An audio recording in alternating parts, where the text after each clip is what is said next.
Hey everyone, thanks for tuning in to another episode of eDiscovery After Hours. My guest this week is David Hancock of Gray Robinson.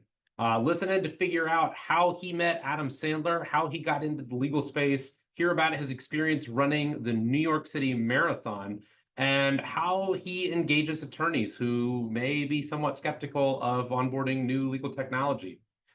Show this week is sponsored by Proteus Discovery Group. Proteus is a financially independent, litigator-led e-discovery services and consulting provider. So if you need help with data collections, e-discovery, or managed document review, check out proteusdiscovery.com.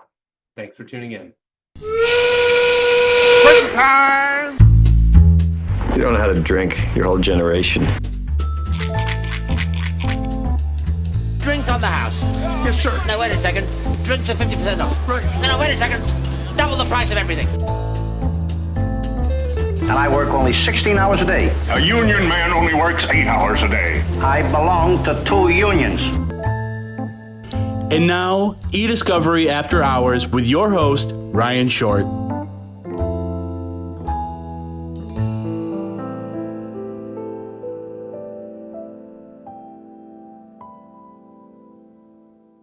All right, David Hancock, welcome to eDiscovery After Hours. Cheers.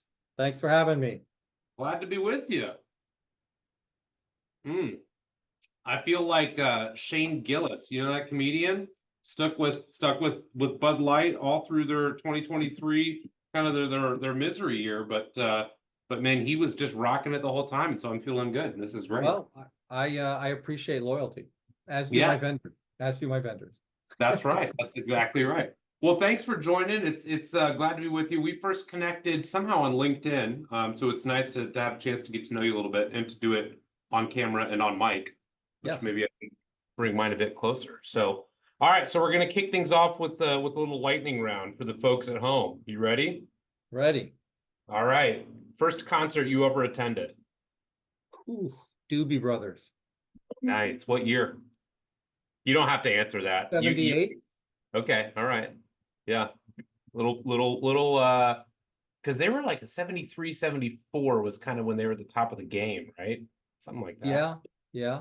So, yeah, they were bona fide. Later on in their career. I let them age a little. Yeah, that's right. Fine wine. Okay, that was your first concert. Favorite concert you ever attended? Ooh, that's but maybe Bruce Springsteen, Born in the USA. Man, you saw that tour? I did. Oh, wow. Yeah, that's a big time. Now you're a Connecticut kid, right? I am. He's the Jersey guy. So rocking the Yukon hat here for a moment. yeah. Well, I'm coming to you from the Hoosier State. So even though I have 2 IU degrees, I think I'm morally obligated to be rooting for Purdue. Okay. So we'll see. I don't know. Maybe one or more of my degrees will be revoked. I'll have to send one of those back. I would think since he's not IU, he would be your mortal enemy. Yeah. Well, it depends. Indiana's interesting. If you're from north of Interstate 70, you loathe Purdue. And if you're an IU fan, and if you're an IU fan south of I-70, then you loathe Kentucky. Gotcha. So, Connecticut's like that too. Northern Connecticut roots for the Red Sox, Southern Connecticut Yankees or the Mets. Okay. Yeah. We don't have an MLB team, so we're very much it's like the Southwest goes for the Cardinals, Northwest goes mostly for the Cubs, Northeast the Tigers, Southeast the Reds. So okay. I and none of them were ever good when I was growing up. Well, that's not true. The Cardinals they won two titles, but not the years that I went to see them. Sure. Most famous celebrity you've ever met? Adam Sandler. Oh, what's the story there? Actually, he's got a development company that had some legal entanglements. Sure. And we assisted with some of those contracts. Very excellent. Speaking of concerts, Adam Sandler is a big Styx fan, and that was my first concert and my second concert. I've definitely seen them. Oh, yeah. There you go. Okay. Most used app on your phone. Does email count? I mean, no. It does. That's the most boring and accurate answer you could give. So let's stipulate that and go to the second most used app. All right. Sadly, because I'm old, I guess Facebook. Well, I'll send this to our friends at Meta in the e-discovery world and see what they think about that answer. Yeah, my kids and stepkids are totally embarrassed by it. What are they on now? Is it still is it Instagram that's the most popular thing with teenagers, or what is it? Yeah, Instagram and what's the other one? Can't even think of the other one. But yeah, they're Oh, TikTok. well, sure, yeah, TikTok. They're all that's where they all get their news from. It's incredible. It's scary, very scary. Which is wild because you read these long form like journalistic pieces about how social media killed the local newsroom, and now TikTok is driving all the eyes away from the traditional social medias, right? It's So, nuts, yeah. And then they're talking about being banned or being purchased so that they don't have to be banned, or we'll see how that all plays out. yeah, it's going to be an interesting 18 months for them with the election cycle and all the hoopla surrounding that for sure. Yeah. Okay, final lightning round. This is the most lackadaisically enforced lightning round, if you couldn't tell. It's not fun without a little back and forth. Favorite vacation spot? Surprisingly, my wife and I went to Ireland last year, and it was so amazing. She's been after me for many years to go, and I said, how many green fields and pubs can I handle for a week? Yeah. And it was so much more than that. The people were ridiculously friendly. We're Yes. to the point where we're actually even considering maybe retiring to Ireland. I mean, it's just so beautiful over there. All right, we could spend the next 20 minutes on Ireland. So give me the highlights of Ireland. Where all did you go? What was the favorite spot or two for you? Well, in and out of Dublin, but then we had a rental car, so I drove almost 800 miles in the week we were there. So we went to Killarney, we went to all the castles, Bunratty Castle. We went to Kylemore Abbey, which was really cool. We went to the Cliffs of Moher, of course. We went to Killarney, Kildare. I don't know. There was another castle there. We went, of course, to the Blarney Castle. Just not just castles though. We went to we went to Waterford, to the Waterford Crystal Place. We kind of hit all of it. And my wife, before we went, said, my dream is to be driving through a field and having to stop because sheep are crossing the road. And it happened. You know what? It freaking happened. It happened. And I looked at her, I'm like, all right, now you can depart this world. Okay, so do you think we're drinking Bud Light here, but we'll set that aside for a second. Do you think that it's true that Guinness tastes better in Dublin? Did you go to the tasting room? I did. Well, we went to the factory and the tasting room at the top. I'm going to be completely honest here because You may. I had never had a Guinness before I went there, so I can't compare it. My wife said she thought it tasted better there, but not like leagues better, just marginally better. Yeah, I don't know if it's placebo effect or what, but I found it to be true. So I was in Ireland about a decade ago. And I have distant family that's still there, right? Second cousins, third cousins, and whatnot. And so most of my family is from County Mayo, and they then immigrated to Mayo, Quebec, Canada. And then I also have family that immigrated from Donegal, and specifically Killybegs, to Indianapolis. So I was in both of those areas. But when I went to visit my cousin, my second cousin outside of Killybegs, he wasn't home. He's like, "Oh, my wife will be there." I forwarded the email, like she'll be expecting us. Great. So my brother and I, we go. It's out in the middle of nowhere, right? Sure. And my brother and I, we stop and we knock on the door, and the door opens like 3 inches, and the woman goes, "Are you Jehovah's Witnesses?" And I laughed. I said, no, we're Catholic witnesses. My name is Ryan Short. This is my brother Mike. We're expecting, Vernon. Traded emails back and forth. And she opens the door. She goes, "Oh, come on in." She spends the next hour and a half just chatting as if we'd known each other our whole lives. She shows us photos of our family. She makes us tea and cookies. And then she goes, do you have a car? And I'm like, yeah, we have to have a car. We're out like deliverance, Yeah, exactly. in Northwest Ireland. And I was like, yeah, we have a car. And she goes, let me show you something. And so we get off on this little dirt road and we're bumping along for probably about 10 minutes. And we're just in the middle of this valley. And she goes, okay, stop here. And she walks up to this farmhouse and knocks on the door. And my brother and I are sitting in the car waiting. And we see her talking to this elderly couple and they're pointing at us and they're laughing. And we're like, I mean, should we just leave? Like, what's going on here? And then she waves us up. And so we walk to the back of his property, and there are the stone remains of my family's ancestral home where they lived for like 200 years. Holy cow. That's It- crazy. It was awesome. Yeah. So anyway, That's amazing. if you want to retire to Killarney or Galway, I will visit you every year. All right, well, that's an incentive. Yeah. All right. So that's maybe where you end up, but you are a Connecticut kid, as we slightly touched on earlier. How did you end up in Florida?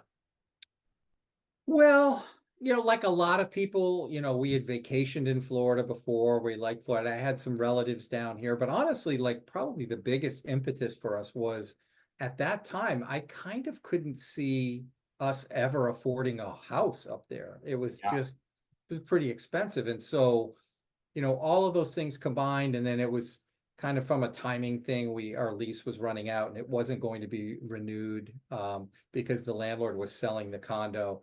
So all of those things combined to get us down here, and then, we just stuck it out. So we've been down here now for, 35 years. And you're like Tampa Clearwater area, right? Yeah, Tampa Bay. How much has the Tampa Bay area changed in 30 years?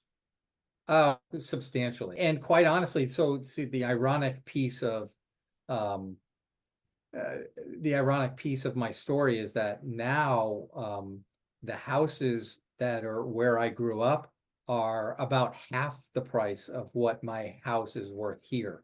Right. Just because the market has flipped. Yeah. Yeah, it's wild. Tampa is one of the two areas. My dad's one of 8. They're spread out from coast to coast. And so Tampa and Austin are two areas where I think about, like, my uncle who came out of Purdue in the early 80s moved to Austin, Texas when it was a town of like 148,000 people, and he's still there 40 years later. And it is not a town of 148,000 people anymore. And in Tampa, I think of it as kind of the same way. It's like just this mushroomed over the last 20 to 25 years. Yeah, for sure. I'll just say in St. Pete. So St. Pete, I think the average age there might have been in the 70s or something. And now it's a hipster place and it's really cool. And there's a lot of great restaurants and bars. So yeah, places change. My grandparents got a retirement place in Naples in the early 90s. And so I always grew up calling Naples God's retirement, or God's waiting room. Yes. Yeah, that's what I call Florida. Yeah. Yeah, that's right. South New Jersey, I think, also is fits. That's right.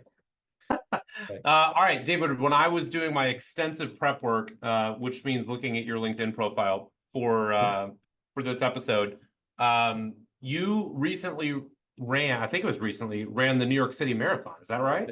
I did.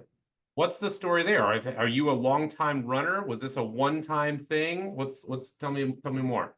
Yes and yes. So I was a runner in high school, college, and a good runner. But time and life took over. So I packed on a bunch of pounds, and I was, there would be times when I was running and times when I wasn't running, and so it's always been on my bucket list and not getting any younger. And so at the ripe old age of 61, I decided to do my first marathon. And I didn't get in because it's really hard to get into that race, but I ran for a charity team and I raised the money and went up and did it. And so it was a bucket list item. That's fantastic. And no regrets along the way or looking back, certainly. Overall, no. I mean, certainly I had a lot of bumps and bruises and injuries, and it was training for a marathon in the Florida summer is ridiculous. I will just tell you that as I got closer and closer to the marathon, my long runs, I would have to get up when it was still dark. I would run with a headlamp on to start with. because as soon as the sun comes up, it's, it's over. It's just horrible. And I will tell you, I weighed myself one Saturday night and again Sunday after my long run, and I had lost 8.5 pounds of Whoa. just water weight, just sweating. Yeah. Now, of course, that comes back, most of it, but yeah, it's just it's hellacious, literally. Oh man. Yeah, that's people in the Midwest complain about the cold, but I could not do the heat. It's I'm happy. ridiculous. I would Yeah. be so wet that my it was like I was running on sponges, and my clothes, it would be like I just came out of a swimming pool or the ocean. Hmm. I was gross. I would gross myself out. What month is the New York Marathon? Was it like in October? It's the first Sunday in November. And so one of the reasons, another benefit of doing that is called like a destination race. So I'm going from a ridiculous climate to hopefully a cooler climate. Right. And there were people on my charity team that said, oh, last year it was so hot. And by hot, they meant it was 68 degrees. Hey, that's hot for a 26-mile race. Well, and it's hot for the first weekend of November in New York City. But no matter what it was going to be just a walk in the park for me, just climate wise. I mean, I still had to run the 26.2 miles. Yeah. Now, I'm one of those people who I would like to have said I've run a marathon, but I don't have any interest in the 9 months of training or 6 months of training or whatever regimen you're on. Yeah, well, I don't know that I'm going to do another. I mean, I might. The further I get away from it, like anything, and say, oh God, I would like to do it again because I don't think I embraced it. I don't think I enjoyed it as much as I could have. I don't think I trained, my training could be different and better. Like, I don't care about my time. I just, I think my experience could be better. And then I'm thinking, okay, well, I've done New York. I would like to do Chicago, but I didn't get. I didn't think about it until after registration was done. So, maybe next year. I don't know. We'll see. We'll see. My wife ran Chicago, and I very dutifully walked around the city to support her. Yeah. Hey, that's exercise too, man. Yeah, that's right. I looked at the steps. I'm like, I'm not that far off of you, babe. Come on. Yeah, that's right. All right. So how did you get into the legal space? And was that always by design? So it was by design, but life's not a straight line. It zigzags a lot. And so I went to law school. I've always wanted to be an attorney. And so I went to law school, and then kind of life got in the way again, And so my wife at the time had a kid. She had some health issues, needed bed rest, and we already had a child. And so it's hard to be in bed and watch a toddler. Yeah. So I was helping out at home and still trying to go to law school, and he complained that I wasn't in class enough. I was doing well grade wise. I was top 10%, but the dean of students pulled me aside and said there's an ABA requirement that you can't miss X amount of classes, and somebody's called you on it, and so just do what you can. And I said, I'll do what I can. And then I thought, well, if I can't make this happen, once I was kind of forced to administratively withdraw, I thought about going into the JAG Corps, because then they would pay because at that point I've got a family, right? So anyway, but then the JAG Corps wouldn't take me because I'm damaged goods. I was in a car accident. So that didn't work out. So long story long, I didn't want to stay out. I wanted to still be in the legal arena.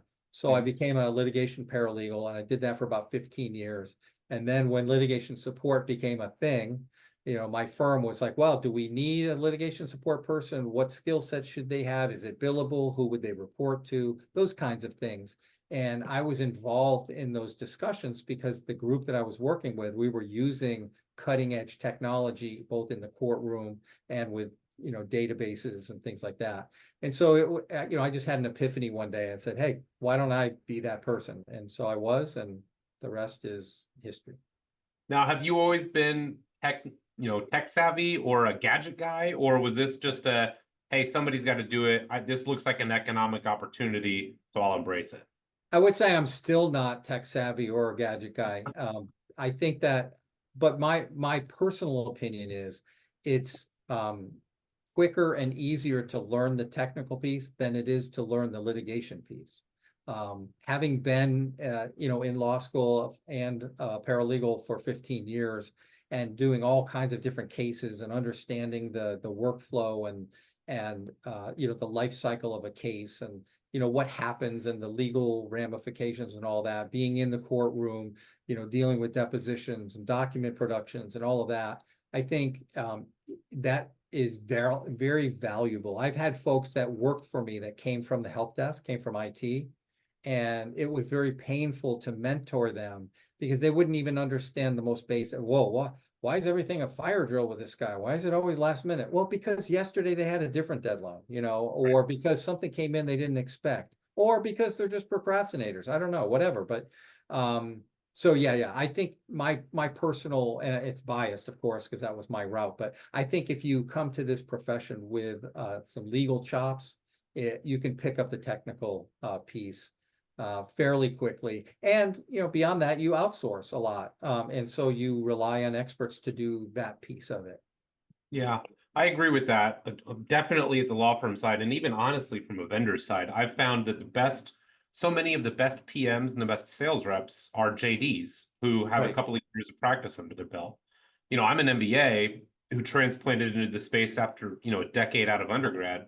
And I was lucky that, our shop, our e-discovery company is owned by 4 practicing litigators. And so being able to begin with the end in mind and not just coming into it with a help desk mindset or let's close out these support tickets mindset, whatever the case, maybe it was invaluable, right? And to your point about fire drills specifically, that resonates completely, right? Because it's, it's somewhat common in trite in the e-discovery space to hear, people complaining about, litigators just dropped this on me with an unrealistic deadline. It's like, well, yeah, but the client just drops that on them with an unrealistic deadline. You're just one small piece of their headache, right? And the client doesn't want to be involved in this matter, right? But it's the nature of the beast. And so if you don't have the stomach for it, there are other avenues where your skill sets are probably transferable.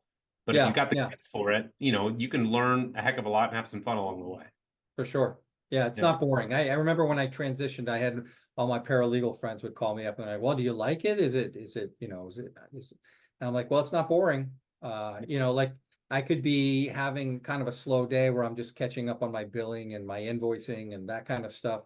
And all of a sudden my phone rings. It's Friday afternoon, and they say, oh, I've got a trial that I need some help with. I'm like, oh, when's the trial? Monday. Yeah. It's like, but that's the kind of thing where I'd push back and be like, hey, you knew this trial started before today. Yeah. And then when you're done saying that, you do what they need you to do. That's right, because you're a team player. That's right. That's right. How do you engage attorneys and win their trust to either pilot new technology, right? And so you could look at this through the lens, and feel free to be as specific or as general as you want, but you look at this through the lens of something like generative AI right now, which is for all intents and purposes brand new, right? Mm-hmm. How do you engage people to pilot something like that? Or even say TAR and CAL have been around for, in variations for more than a decade. How do you engage people, attorneys, and get them to say, hey, there's this new thing that I think we should pilot, and here's why. Or here's this thing that's been around a long time, and I know you're scared of it, but we need to use it. How do you break down those barriers of warranted skepticism in many cases and unwarranted in others? Yeah, I think that I've actually been pretty lucky in my career that I tend to be a fairly decent communicator, and I think that I kind of bridge the gap between the technical and the legal, and I understand both sides enough to explain it to folks that are non-technical and explain how and why it can, the efficacy of going that route. I can further talk to them about case law and decisions that have been made by the courts so that they feel comfortable using it. If the courts are saying it's okay, then, whatever. And then also, I think you just need to really understand and recognize who in your firm is likely to be a candidate for that. Most people, their pain tolerance or their patience for technology is not there. They're not, I don't want to make this sound disparaging, but just as a general proposition, people are not comfortable when they're put in a situation that they don't really understand what's being discussed. And so there's lots of folks, attorneys and otherwise, that don't understand the e-discovery world. It's a whole different, it's really a different animal. And so, some of the folks, like, they run in the other direction, or they just poo-poo it or push it on somebody else or whatever. But there are some out there that are willing to be forward thinking out of the box, experimental or whatever. And then you identify them. Those tend to be kind of your super users anyway, because they're using hosted databases and that kind of stuff. So this is just like the next step, not a huge leap for them. And then you get them involved with the demos, and if you can, and then and then you say, okay, well, you're going to be my pilot group, and I'm also fortunate that they defer to me a lot, because they know that this is what I do, and I know good technology. I know a good provider when it's not somebody that's going to close their doors tomorrow and all that. Because let's face it, if I recommend a vendor, a technology, a workflow, a pricing model, and it blows up, it just winds up not working or whatever, they're coming to me. Like, why did you hook us up with these people? Right. Yeah, that's right. I think we could unpack a lot of that, but one thing that jumped out to me, you talked about how it's just the next logical thing, right? And I posted something on LinkedIn the other day talking about how I think one of the reasons there's so much friction or mistrust between so many vendors and litigators, because legal tech generally and e-discovery specifically, they spend so much time talking about disruption and innovation and all these things. And it's like, you're selling to people who are in the business of risk mitigation. They're not interested in massive disruption or ridiculously changing the status quo. They just want to know, hey, I've got this problem, and maybe it's novel and maybe it's not. But what's a way that you can help me address it within the confines of my budget and defensibility in front of the courts, right? And whether it was, from paper memos to emails now to ephemeral messages, it makes logical sense when you pitch it in the context of, oh, well, we had, bait stamps, and then we had databases, and now we have, these other tools that we can use to capture these things and review these things. But I think it's a mistake the way so many people pitch their services.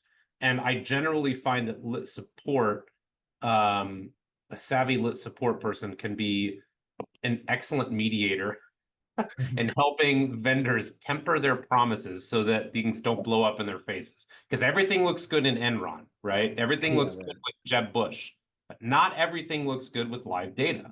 And so, yeah, kudos to you and your success in that regard. Well, I wish that, I was involved more with client contact so I could explain it to them, because it's kind of like that game of telephone. Like you tell somebody, and then what they tell the next person is different than what you told them. And so, when they get pushback from their clients, they kind of aren't prepared to deal with the pushback, whereas I am. And I also say this phrase, a couple of times a week at least. And that is, every time you use e-discovery technology, it results in a lower overall legal spend for your client. Period. End of story. And so it's not because it's neato, it's not job security for me. I'm not a gadgeteer. It's that it makes a difference, and it in a lot of different ways. And then of course I can get on my soapbox and talk about that forever. But that's I think how I get people to dip their toes in the water. And then once it works, it sells itself. That's right. Well, I can't think of any note better to end on than that. So David, cheers. Thanks for coming on. Thank you for having me. I appreciate it. Enjoyed it.